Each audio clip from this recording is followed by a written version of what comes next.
You worked hard to become a manager. You were the top performer, the reliable one, the expert. And now you are checking everyone's work, writing slides, correcting emails, jumping into every detail. And you are telling yourself, I just want things done well. But here is the truth. You didn't step into leadership. You brought your individual contributor mindset with yourself. Hi, I'm Vessela, Global Executive Leader, Coach and Trainer. Welcome to Leadership Bites, practical insights for real leadership. Today, we are talking about one of the biggest traps young leaders fall into: micromanagement, disguised as excellence. Stay with me. One shift in thinking can completely change your leadership trajectory. The identity shift no one warns you about. When you move from strong individual contributor to manager, your brain still thinks, my value equals my output. But leadership changes the equation. Now your value equals your team's output. And that shift is uncomfortable because you are no longer rewarded for perfect slides, clean analysis, fast execution. You are rewarded for enabling others, and that feels slower, less visible, less controllable. So what do new managers do? They step back in, they help, they adjust, they refine, and slowly they become the bottleneck. Let me ask you, are you correcting because it is wrong or because it is not how you would do it?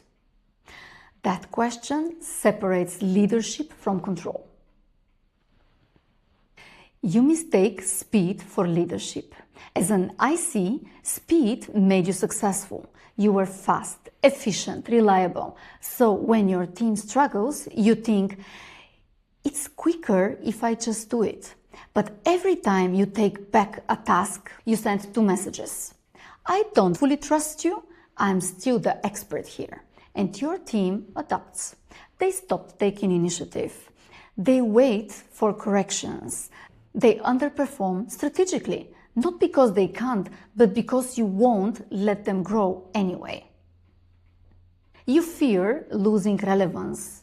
As a new manager, you fear becoming just a coordinator. You want to prove you still know, you are still sharp, you still have the technical depth. So you dive into details. You comment on everything, you add value everywhere. But leadership is not about being the smartest voice. It is about asking the sharpest questions. If you are still the best problem solver in the room, your team is underdeveloped. That's hard to hear, but powerful to accept. Here is the paradox. Young leaders micromanage not because they are insecure, but because they care. You want high standards, you want quality, you want recognition, you want your team to perform. But excellence through control is short-term success. Excellence through empowerment is long-term leadership. Which one are you building? New leaders often have very high personal standards, but they don't translate them. Instead of saying, a good report includes XYZ. You just react when it is not perfect and your team feels, I'll never meet expectations. So they either disengage or over-rely on you. Micromanagement often begins with unclear standards. So here is how you can structure yourself of the micromanagement. If you're a new manager, you can try these three things. Define outcomes clearly, not do it like this, but the goal is this. This impact is bringing us that, and then let them choose the path.